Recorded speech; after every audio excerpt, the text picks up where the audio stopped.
Hello po. Discuss po natin ngayon yung apat na components ng solar power setup. So first, yung panel. So nasa taas po yun ng bahay. Usually makikita nyo nasa bubong. So yun po ay may iba-iba po tayong wattage ng panel. From small, around 100 watts, may mga 20 watts. Tapos ang pinakamalaki po natin usually mga 500 to 600 watts. So yun pong galing panel, yan po yung PV wire nya, nasa white na plastic molding, papunta sa solar charge controller yung white. So yan po yung number 2 na main component natin, so yung solar charge controller. Yan po.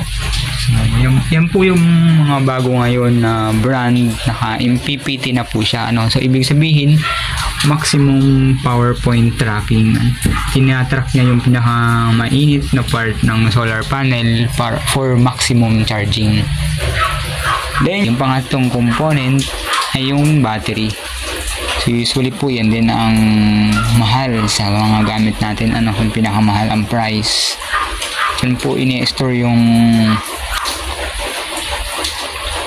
kuryente or yung charge during charging. So usually po ito ay apply lang sa mga off-grid na may battery. Meron kasi tayong 3 types ng solar power setup. So yung on-grid, wala pong battery yun.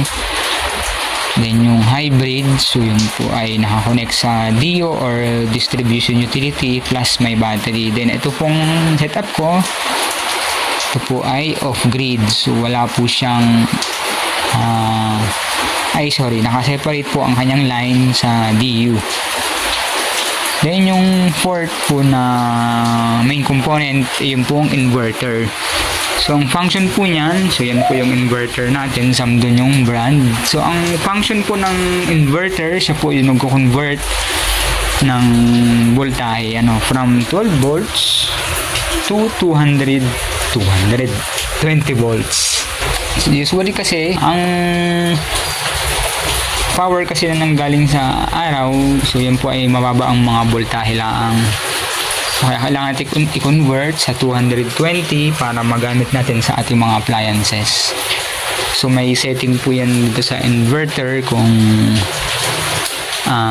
anong gusto mo, 220 volts or 230 volts. So yan po, dyan po yan siniset. So naka 220 po tayo, then 60 Hz. So yun po yung gamit natin sa Pilipinas.